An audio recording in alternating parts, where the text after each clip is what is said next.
தேவன் தம்முடைய வார்த்தையிலே அவர் உண்மையுள்ளவராய் இருக்கிறார். வானமும் பூமியும் ஒழிந்து போனாலும் அவருடைய வார்த்தைகள் ஒருபோதும் ஒழியாததாக இருக்கிறது. அவருடைய வார்த்தை விரும்பியாய் திரும்பி வராது என்று வேதம் சொல்கிறது. ஆண்டவர் தம்முடைய வார்த்தைகளிலே அவர் உண்மையுள்ளவராய் இருக்கிறார். அவர் சொல்லியும் செய்யாதிருப்பாரோ என்று வேதம் சொல்கிறது. அப்படி என்றால் தேவன் அவர் சொன்னதை நிறைவேற்றுகிறவராய் இருக்கிறார். ஆமென். இந்த நாளிலே ஆவியானவர் சத்துருக்கு விரோதமாக கொடியேற்றுகிறார் என்கிற தலைப்பின் கீழே கர்த்தருடைய வார்த்தையை வசனத்தின் அடிப்படையில் நான் தொடர விரும்புகிறேன். ஏசாயா தீர்க்கதரிசன புஸ்தகம் 59வது அதிகாரம் 19வது வசனம். அப்பொழுது சூரியன் அஸ்தமிக்கும் திசை தொடங்கி கர்த்தரின் நாமத்துக்கும் சூரியன் உதிக்கும் திசை தொடங்கி அவருடைய மகிமைக்கும் பயப்படுவார்கள். வெள்ளம் போல் சத்துரு வரும்பொழுது கர்த்தருடைய ஆவியானவர் அவனுக்கு விரோதமாய் கொடியேற்றுவார். சத்துரு எப்படி வருகிறான் பாருங்கள். வெள்ளம் போல் வருகிறான். வெள்ளம் போல் பிசாசு தேவ ஜனத்துக்கு எதிராக வரும் பொழுது, வெள்ளம் போல் சத்துரு தம்முடைய பிள்ளைகளுக்கு எதிராக வரும் பொழுது ஆவியானவர் அவனுக்கு விரோதமாக கொடியேற்றுகிறார். எதிரிகளை வெற்றி கொண்ட பிறகுதான் அந்த இடத்திலே யார் வெற்றி கொண்டார்களோ அவருடைய கொடி சந்தோஷத்தோடு பறக்கும். இந்த நாளிலே உங்களோடு 4 விதமான கொடிகளை சத்துருவுக்கு எதிராக தேவன் ஏற்றுகிறார் என்பதை வசனத்தின் அடிப்படையிலே நான் கர்த்தருடைய வார்த்தையை கொடுக்க விரும்புகிறேன். முதலாவதாக கர்த்தர் சத்துருக்கு விரோதமாக ரட்சிப்பின் கொடியை ஏற்றுகிறார். சங்கீதங்களின் புத்தகத்திலே 20வது சங்கீதம் 5வது வசனத்தை வாசிக்கும் பொழுது, நாங்கள் உமது ரட்சிப்பினால் மகிழ்ந்து எங்கள் தேவனுடைய நாமத்திலே கொடியேற்றுவோம், உமது வேண்டுதல் எல்லாம் கர்த்தர் நிறைவேற்றுவாராக. எப்பொழுதுமே பழைய ஏற்பாட்டிலே ரட்சிப்பு என்று வருகிற வார்த்தைகள் பெரும்பாலும் அவர்களை கர்த்தர் சத்துருக்களுக்கு விலக்கி காப்பாற்றுவதை தான் குறிக்கிறது. ஆண்டவருடைய நாமம் மகிமைப்படுவதாக. இங்கே சங்கீதக்காரனாகிய தாவீது எழுதின இந்த சங்கீதத்தில் அவர் என்ன குறிப்பிடுகிறார்? நாங்கள் உமது ரட்சிப்பினால் மகிழ்ந்து எங்கள் தேவனுடைய நாமத்திலே கொடியேற்றுவோம். ஆண்டவர் தம்முடைய பிள்ளைகளை காப்பாற்றுகிற ரட்சிப்பின் கொடியை ஏற்றுகிறவராய் இருக்கிறார். தேவன் நம்மை கண்மணி போல் காப்பாற்றுகிறவராய் இருக்கிறார். அவர் வேணுடைய கண்ணிக்கும் பாழாக்கும் கொள்ளை நோய்க்கும் அவர் நம்மை விலக்கி காப்பாற்றுகிறவராய் இருக்கிறார். சிங்கத்தின் மேலும் விரியன் பாம்பின் மேலும் நடந்து வலு சர்ப்பத்தை மிதித்து போடத்தக்கதான ஜெயத்தின் கொடியை தம்முடைய பிள்ளைகளுக்காக கர்த்தர் ஏற்றுகிறவராய் இருக்கிறார். கர்த்தருக்கு ஸ்தோத்திரம். இந்த உலகத்திலே ஆண்டவருடைய பாதுகாப்பு தேவனுடைய பிள்ளைகளுக்கு கிருபையா இருக்கிறது. எத்தனையோ விதமான பாதுகாப்பின் படைகள், பாதுகாப்பின் பிரிவுகள் சில முக்கிய தலைவர்களுக்கு இருந்தாலும் சில நேரங்களில் அப்படிப்பட்ட அருமையான முக்கிய தலைவர்களும் கூட எதிரிகளால் கொல்லப்பட்ட செய்தியை நாம் அறிந்திருக்கிறோம். நம்முடைய பாரத முன்னாள் பிரதமர் திருமதி இந்திரா காந்தி அம்மையார் அவர்கள் தன்னுடைய பாதுகாவலர்கள் மூலமாகவே கொல்லப்பட்டதை நாம் அறிந்திருக்கிறோம். நம்முடைய முன்னாள் பிரதமர் ராஜீவ் காந்தி ஐயா அவர்களும் கூட எவ்வளவு பாதுகாப்பு அவருக்கு இருந்தாலும் கூட அவர் கொல்லப்பட்ட செய்தியை நாம் அறிந்திருக்கிறோம். இன்றைக்கு கூட அநேக பெரிய பெரிய தலைவர்களுக்கு எவ்வளவு விதமான முக்கியமான பாதுகாப்புகள் இருந்தாலும் கூட அந்த பாதுகாப்பையும் மீறி அவர்களை எதிரிகள் கொன்ற செய்தியை நாம் அறிந்திருக்கிறோம். ஆனால் ஆண்டவர் தம்முடைய பிள்ளைகளுக்கு ஒரு உயர்ந்த பாதுகாப்பை, உலகம் கொடுக்காத உயர்ந்த ஒரு பெரிய பாதுகாப்பை தேவன் தம்முடைய பிள்ளைகளுக்கு கொடுக்கிறார். கண்மணி போல் என்னை காத்தருளும் என்று சங்கீதக்காரன் சொல்லுகிறார். அல்லேலூயா. அவரே நமக்கு உயர்ந்த அடைக்கலமாக, கோட்டையாக, துருகமாக இருக்கிறார். உன்னதமானுடைய மறைவில் இருக்கிறவன் சர்வ வல்லவருடைய நிழலிலே தங்குவான் என்கிற வார்த்தையை வேதம் குறிப்பிடுகிறதை பார்க்கிறோம். பார்க்கிறோம். அப்படி என்றால் அன்புக்குரிய கர்த்தருடைய பிள்ளைகளே, நம்முடைய ஆண்டவர் நமக்கு உயர்ந்த அடைக்கலமாக, அவர் உயர்ந்த பாதுகாப்பாக, கோட்டையாக, துருகமாக, கேடகமாக இருந்து சத்துருக்கு முன்பாக நமக்கு ஆண்டவர் ஜெயத்தின் கொடியை ஏற்றுகிறவராக இருக்கிறார். 57வது சங்கீதத்திலே 2வது 3வது வசனங்களை வாசிக்கும் பொழுது, எனக்காக யாவையும் செய்து முடிக்க போகிற தேவனாகிய உன்னதமான தேவனை நோக்கி கூப்பிடுவேன். என்னை விழுங்க பார்க்கிறவன் என்னை நிந்திக்கையில் அவர் பரலோகத்திலிருந்து ஒத்தாசை அனுப்பி என்னை ரட்சிப்பார். தேவன் தமது கிருபையையும் தமது சத்தியத்தையும் அனுப்புவார். அன்புக்குரிய கர்த்தருடைய பிள்ளைகளே, இங்க நாம் வாசிக்கிறோம், என்னுடைய விரோதி என்னை விழுங்க பார்க்கையில் என்று இங்கே சங்கீதக்காரர் சொல்லுகிறார். விரோதி என்னை நிந்திக்கையில் தேவன் என்ன செய்கிறாராம்? பரலோகத்திலிருந்து ஒத்தாசை அனுப்பி என்னை ரட்சிப்பார் என்று சொல்லுகிறார். பலவிதமான விரோதிகள் தாவீதுக்கு எழுப்பினாலும் எல்லா விரோதிகளுக்கும் தாவீதை கர்த்தர் விலக்கி காப்பாற்றினதை பார்க்க முடியும். அவருக்கு எத்தனையோ விதமான விரோதிகள் எழுப்பினார்கள். அவர் ராஜாவாக அபிஷேகம் பண்ணப்படுவதற்கு முன்னமே கூட அவருக்கு அநேக விரோதிகள் எழுப்பினார்கள்.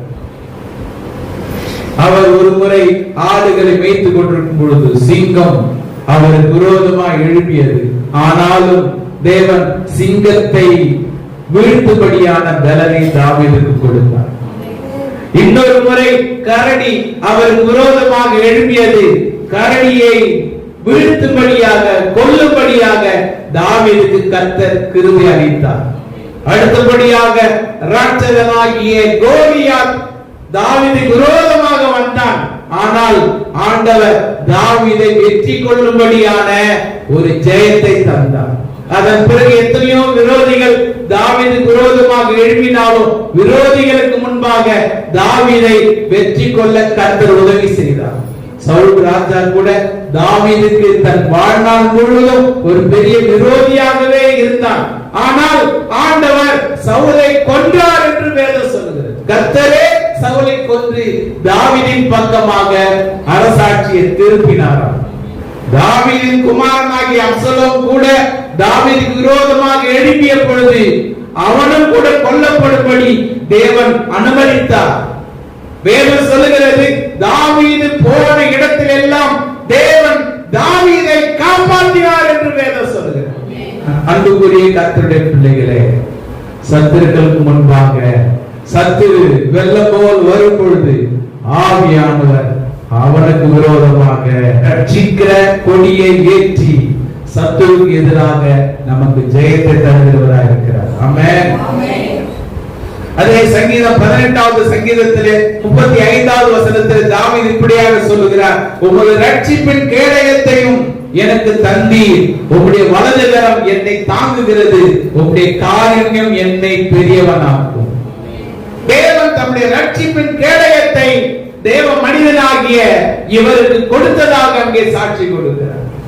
இந்த 18வது சங்கீதம் நீங்க முழுவதுமாக வாசித்தீங்கன்னா தாவீது கர்த்தர் தன்னை நடத்திய விதத்தை குறித்து மிக அழகாக சொல்லுகிறதை பார்க்கிறோம்.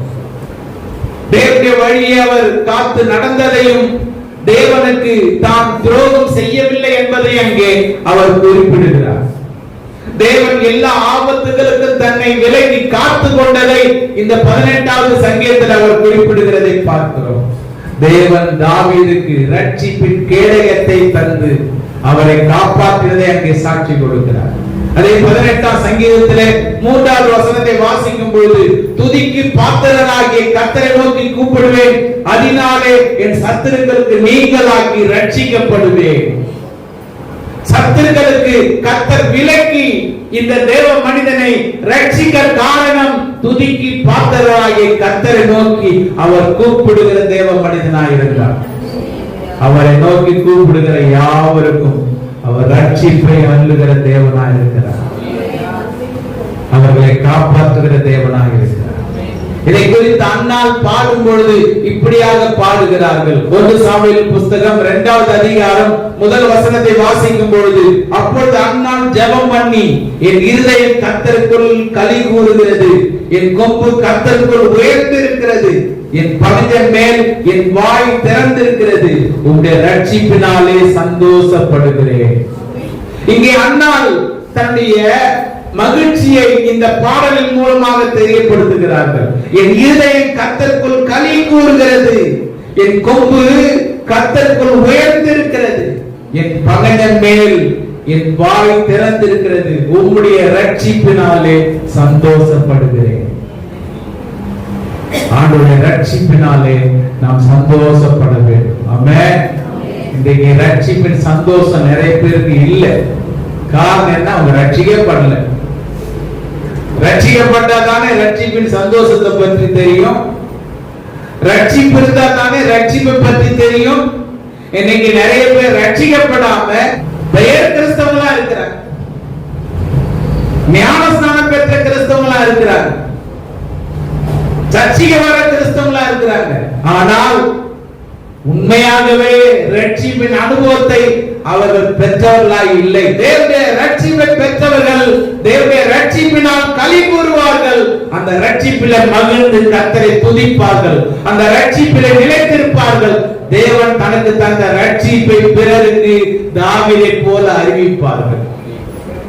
தாவீது தன்னை கர்த்தர் ரட்சித்த விதங்களை குறித்து சங்கீத பாடல்களாக பாடி கர்த்தரை மகிமைப்படுத்துகிறதை சங்கீத புத்தகங்களிலே நாம் வாசிக்க முடியும். எனக்கு அன்பான கர்த்தருடைய பிள்ளைகளே, தேவன் தம்முடைய பிள்ளைகளுக்காக ஒரு கொடியை ஏற்றுகிறார். அந்த கொடியின் பெயர் என்ன? ரட்சிப்பின் கொடி. அல்லேலூயா. 2 நாளாகம புஸ்தகத்திலே 32வது அதிகாரம் 22வது வசனத்தை வாசிக்கும் பொழுது, இப்படி கர்த்தர் எசேக்கியாவையும் எருசலேமின் குடிகளையும் அசீரியனுடைய ராஜாவாகிய சனகெரிப்பின் கைக்கு மற்ற எல்லாருடைய கைக்கு நீங்களாக்கி ரட்சித்து அவர்களை சுற்றுப்புறத்தாருக்கு விலக்கி ஆதரித்து நடத்தினார். தேவன் எசேக்கியா ராஜாவையும் அவனுடைய படை வீரர்களையும் அவனுடைய ஜனங்களையும் கர்த்தர் சுற்றி இருக்கிற எல்லா சத்துருக்களுக்கும் விலக்கி ஆதரித்து நடத்தினாரா. எசேக்கியா ராஜாவை சனகெரிப்பின் கைக்கு நீங்களாக்கி கர்த்தர் ரட்சித்தார் என்று இங்கே வேதம் சொல்லுகிறது. எசேக்கியா ஆண்டவரை உண்மையாய் நம்பின ஒரு ராஜாவாக இருந்தார். வேதம் சொல்லுகிறது, எசேக்கியா ராஜாவை போல அவனுக்கு முன்னும் அவனுக்கு பின்னும் அவனை போல யாரும் கர்த்தரை நம்பவில்லையா. அவ்வாறாக எசேக்கியா ராஜா தேவனை உண்மையாய் நம்பினார். கர்த்தரை நம்புகிற பிள்ளைகளை கர்த்தர் அவர் ரட்சிக்கிறவராக இருக்கிறார். அவரை நம்புகிற ஒருவரும் வெட்கப்பட்டு போகாதபடி அவர்களை கர்த்தர் ரட்சிக்கிற தேவனாக இருக்கிறார். உண்மையான வழியில நடக்கிற ஆண்டவரை நம்புகிற கர்த்தருடைய பிள்ளைகளுக்கு ஆண்டவர் கேடகமாக இருக்கிறார். அவர் ரட்சிப்பாய் இருக்கிறார். அவர்களை ரட்சிக்கிற தேவனாய் இருக்கிறார். ஆண்டவர் எசேக்கியா ராஜாவையும் அவருடைய படை வீரர்களையும் யூதா ஜனங்களையும் சனகெரிப்பின் பட்டயத்துக்கு விலக்கி அவருடைய கைக்கு விலக்கி கர்த்தர் காப்பாற்றினதை ரட்சித்ததை இங்கே வேதம் குறிப்பிடுகிறது. சனகெரிப் தன்னுடைய படை தளபதியாகிய ராப்சாக்கை யூதா ஜனங்களுக்கு விரோதமாக எழும்பி பேச வைக்கிறார். ராப்சாக்கே வந்து தேவ ஜனங்களை தூசிக்கிறான், படை வீரர்களை தூசிக்கிறான், கெட்ட கெட்ட வார்த்தையினால் அவர்களை பயங்கரமாக பேசுகிறார். அவர்கள் அமைதியாக இருக்கிறார்கள். இந்த செய்தி எசேக்கியா ராஜாவுக்கு போகிறது. எசேக்கியா ராஜா தேவ சமூகத்திலே ஏசாயா தீர்க்கதரிசியினிடத்திலே வேண்டுதல் செய்யும்படியாக இந்த செய்தியை ஏசாயா தீர்க்கதரிசிக்கு அவர் அனுப்புகிறார். அங்கே கர்த்தருடைய பிள்ளைகள் வானத்தை நோக்கி அபயமிட்ட பொழுது தேவன் தம்முடைய தூதனை அனுப்புகிறார். வேதம் சொல்கிறது, ஏசாயா 37வது அதிகாரத்திலே 36வது வசனத்தை வாசிக்கும் பொழுது, அப்பொழுது கர்த்தருடைய தூதன் புறப்பட்டு அசீரியாவின் பாளையத்தில் 185,000 பேரை சங்கரித்தான். அதிகாலமே எழுந்திருக்கும் பொழுது இதோ அவர்கள் எல்லாரும் செத்த பிரேதங்களாய் கிடந்தார்கள். தேவன் ஒரு தூதனை அனுப்புகிறார். அந்த ஒரு தூதன் ஒரே ராத்திரியிலே 1,85,000 படை வீரர்களை கொன்று குவிக்கிறார். அதிகாலையிலே அங்கே அந்த படை வீரர்களை பார்த்த பொழுது அவர்கள் எல்லாம் செத்து போன பிரேதங்களாக இருந்தார்களாம். அன்புக்குரிய கர்த்தருடைய பிள்ளைகளே, தேவன் சேனையின் அதிபதியாக தம்முடைய பிள்ளைகளுக்கு விரோதமாக எழுப்பி வந்த அசீரியா ராஜாவுடைய படை வீரர்களை தரை மட்டுமாக தாழ்த்தி அவர்களை சாகடித்தார். எசேக்கியா ராஜா இப்படிப்பட்ட ரட்சிப்பை தந்த தேவனை பாடின அந்த பாடலை நீங்கள் ஏசாயா 38வது அதிகாரம் 20வது வசனத்தில் வாசிக்க முடியும். அவர் இப்படியாக சொல்லுகிறார், கர்த்தர் என்னை ரட்சிக்க வந்தார், ஆகையால் எங்கள் ஜீவனுள்ள நாளெல்லாம் கர்த்தருடைய ஆலயத்திலே என் கீத வாக்கியங்களை வாசித்து பாடுவோம் என்று எழுதி வைத்தார். தேவன் தன்னையும் தன்னுடைய ஜனங்களை ரட்சிக்க வந்ததை குறித்த ஒரு ரட்சிப்பின் பாடலை எசேக்கியா ராஜா எழுதுகிறதை பார்க்கிறோம். அவர் சொல்லுகிறார், என் ஜீவனுள்ள நாளெல்லாம் கர்த்தருடைய ஆலயத்திலே கீத வாக்கியங்களை வாசித்து என் ரட்சிப்பின் தேவனை நாங்கள் பாடுவோம் என்று எழுதுகிறார். அல்லேலூயா. நம்முடைய ஜீவனுள்ள நாளெல்லாம் தேவன் நம்மை காப்பாற்றின விதங்களை குறித்தும் நம்மை ரட்சித்த விதங்களை குறித்தும் நாம் பாடி கர்த்தரை மகிமைப்படுத்த வேண்டும். உள்ளத்தின் ஆழத்திலிருந்து தேவனுடைய ரட்சிப்பை நாம் பாடி கீர்த்தனம் பண்ண வேண்டும். என் இதயம் ஆயத்தமாயிருக்கிறது, நான் பாடி கீர்த்தனம் பண்ணுவேன் என்று சங்கீதக்காரர் சொல்லுகிறார். கர்த்தருடைய பிள்ளைங்க தன்னுடைய ஆபத்திலே கர்த்தரை நோக்கி கூப்பிட்ட பொழுது தேவன் அவர்களை எல்லா இக்கட்டுகளும் நீங்களாக்கி ரட்சித்தார். 72ஆம் சங்கீதத்திலே 13வது வசனத்திலே சாலமோன் இப்படியாக சொல்லுகிறார், பலவீனனுக்கும் எளியவனுக்கும் அவர் இறங்கி எளியவனுடைய ஆத்துமாக்களை ரட்சிப்பார். பலவீனமானவர்களை கர்த்தர் விட்டு விடுகிறது இல்லை, எளியவர்களை கர்த்தர் விட்டு விடுகிறது இல்லை. அவர்களுக்காக கர்த்தர் இறங்குகிறார், எளியவருடைய ஆத்துமாக்களை அவர் கிருபையாக ரட்சிக்கிறார். அவர் உபத்திரப்பட்டவருடைய உபத்திரவத்தை அற்பமா எண்ணாதவர், அவர் எளியவர்களை இழிவாக எண்ணாதவர், அவர் பலவீனர்களை பரியாசம் பண்ணாதவர். பலவீனனுக்கு அவர் இறங்குகிற தேவனா இருக்கிறார். உன்னுடைய பலவீனத்திலே என்னுடைய பலன் பூரணமாய் விளங்கும் என்று சொல்லுகிறார். ஆமென். அல்லேலூயா. பழைய ஏற்பாட்டிலே பெரும்பாலும் ரட்சிப்பு என்பது தேவனுடைய காப்பாற்றுகிற தன்மையை தான் காட்டுகிறது. ஆனால் புதிய ஏற்பாட்டிலே ரட்சிப்பு என்பது ஆத்தும மீட்பை காட்டுகிறது. ரோமர் 10வது அதிகாரத்திலே 10வது வசனத்தை வாசிக்கும் பொழுது விசுவாசத்தினாலே நாம் ரட்சிக்கப்படுகிறோம் என்று அங்கே வாசிக்கிறோம். நீதி உண்டாக இருதயத்திலே விசுவாசிக்கப்படும், ரட்சிப்பு உண்டாக வாயினால் அறிக்கை செய்யப்படும் என்று அங்கே வசனம் சொல்லுகிறது. ரோமர் 10வது அதிகாரம் 13வது வசனத்தை வாசிக்கும் பொழுது கர்த்தருடைய நாமத்தை தொழுது கொள்கிற எவனும் ரட்சிக்கப்படுவான் என்று வேதம் சொல்லுகிறது. விசுவாசிக்கிற தம்முடைய பிள்ளைகளை கர்த்தர் ரட்சிக்கிறார். அவருடைய நாமத்தை அறிக்கையிடுகிற கர்த்தருடைய பிள்ளைகளை அவர் ரட்சிக்கிறார். அவரை யாரெல்லாம் தொழுது கொள்கிறார்களோ அவர்களை கர்த்தர் ரட்சிக்கிறார். எபேசியர் 2வது அதிகாரத்திலே 8வது வசனத்தை வாசிக்கும் பொழுது கிருபையினாலே விசுவாசத்தை கொண்டு ரட்சிக்கப்பட்டீர்கள், இது உங்களால் உண்டானதல்ல, இது தேவனுடைய ஈவு. கிருபையினாலே அவர் மேல் வைத்திருக்கிற விசுவாசத்தினாலே நாம் ரட்சிக்கப்படுகிறோமா? இது நம்மால் உண்டான ரட்சிப்பு அல்ல, தேவனுடைய ஈவாக இந்த ரட்சிப்பு இருக்கிறது. ஆமென். இரண்டாவதாக தேவன் தம்முடைய பிள்ளைகளுக்கு ஏற்றுகிற கொடி என்னவென்று சொன்னால் அது ஜெயத்தின் கொடி. ஏசாயா தீர்க்கதரிசன புத்தகம் 49வது அதிகாரம் 22வது வசனத்தை வாசிக்கும் பொழுது, இதோ ஜாதிகளுக்கு நேராக என் கரத்தை உயர்த்தி ஜனங்களுக்கு நேராக என் கொடியை ஏற்றுவேன். தேவன் ஜாதிகளுக்கு நேராக தம்முடைய கரத்தை உயர்த்தி ஜனங்களுக்கு நேராக தன்னுடைய கொடியை ஏற்றுவேன் என்று சொல்கிறார். எல்லா ஜாதிகளுக்கு முன்பாக தேவ ஜனங்களுக்கு ஜெயத்தின் கொடியை கர்த்தர் ஏற்றுகிறார். எனக்கு அன்பான கர்த்தருடைய பிள்ளைகளே, சங்கீதக்காரன் சொல்லுகிறது போல, சத்துருக்களுக்கு முன்பாக எனக்கு ஒரு பந்தியை ஆயத்தப்படுத்தி என் தலையை எண்ணெயால் அபிஷேகம் பண்ணுகிறேன், என் பாத்திரம் நிரம்பி வழிகிறது. என் சத்துரு என் மேல் ஜெயம் கொள்ளாததினாலே நீர் என் மேல் அன்பா இருக்கிறதை நான் அறிந்தேன் என்று சொல்லுகிறார்.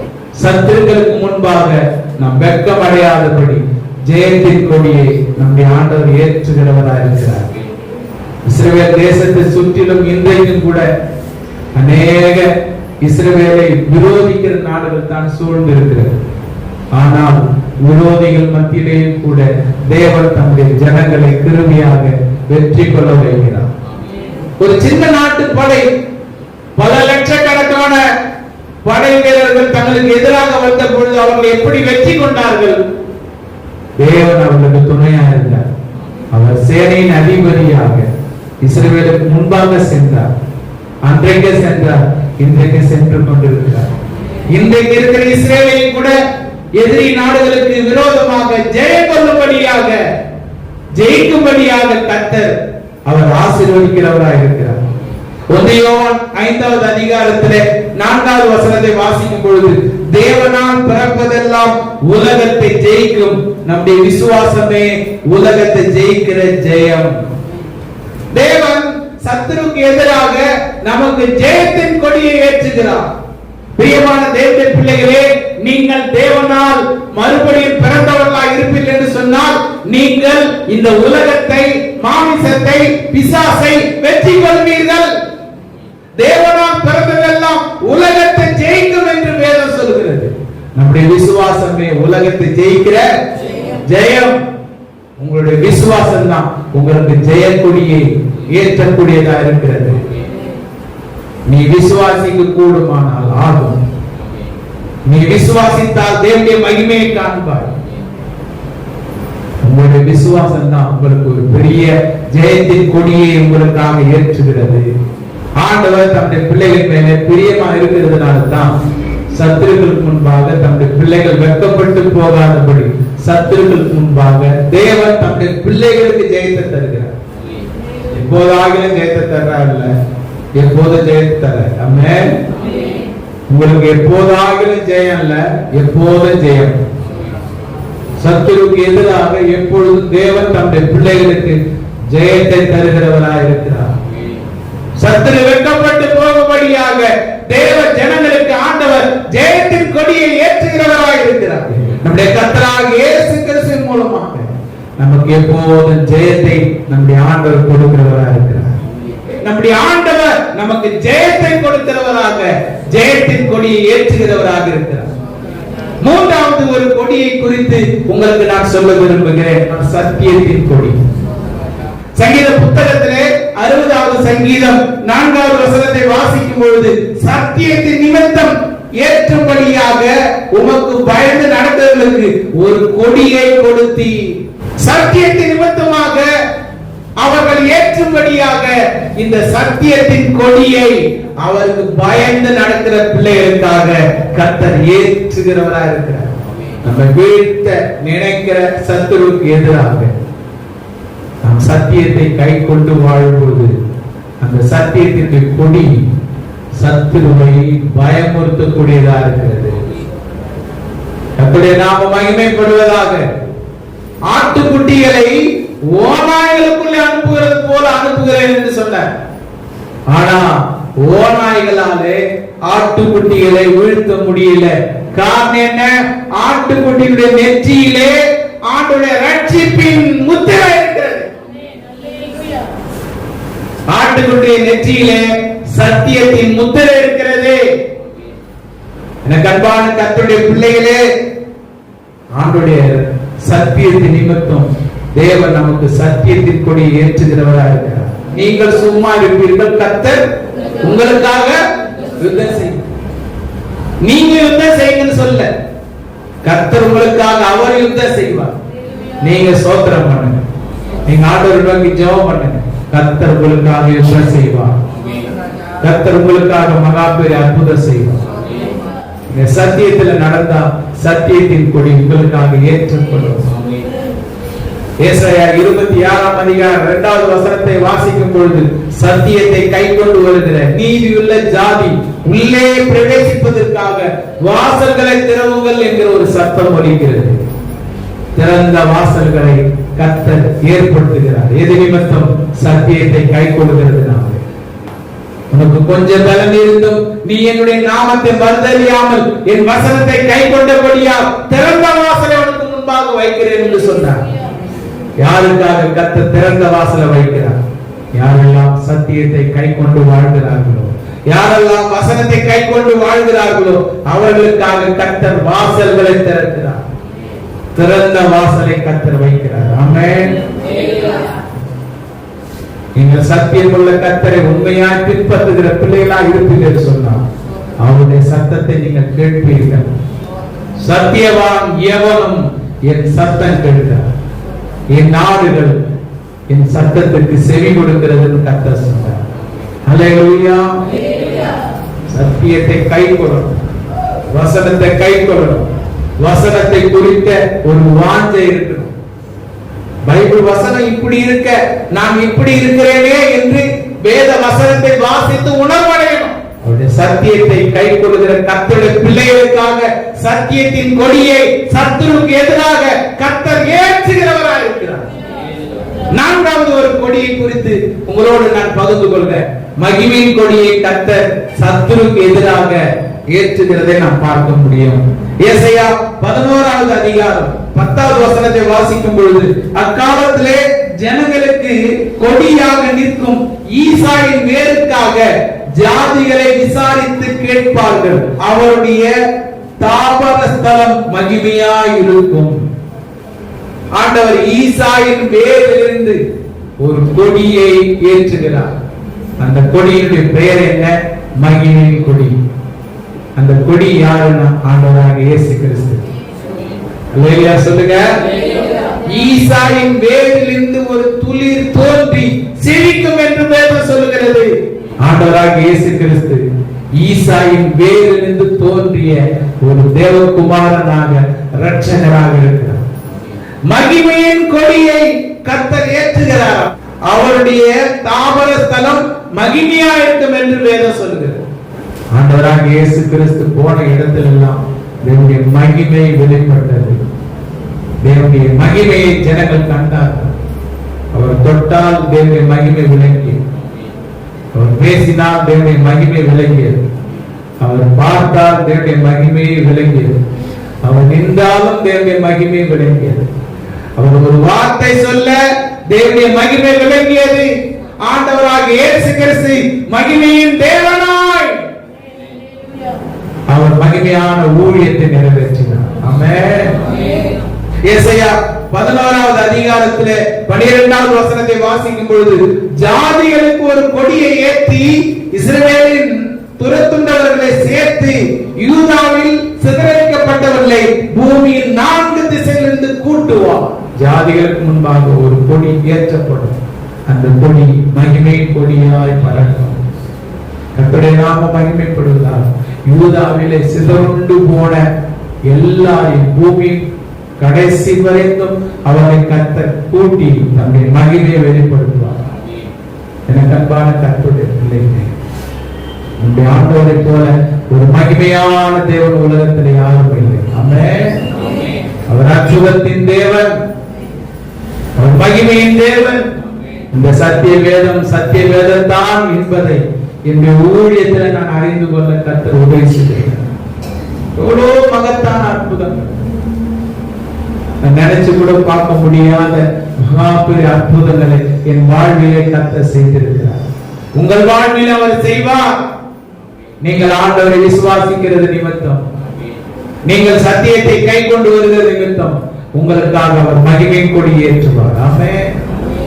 97 சங்கீதத்திலே 6வது வசனத்தை வாசிக்கும் பொழுது வானங்கள் அவருடைய நீதியை வெளிப்படுத்துகிறது, சகல ஜனங்களும் அவருடைய மகிமையை காண்பார்கள். சகல ஜனங்களும் தேவனுடைய மகிமையை காணும்படி ஆண்டவர் அற்புதம் செய்வார். ஆமென். நாவுகள் யாவும் இயேசுவே கர்த்தர் என்று அறிக்கையிடவும், முழங்கால்கள் யாவும் இயேசுக்கு முன்பாக முழங்கும் என்று வேதம் சொல்கிறது.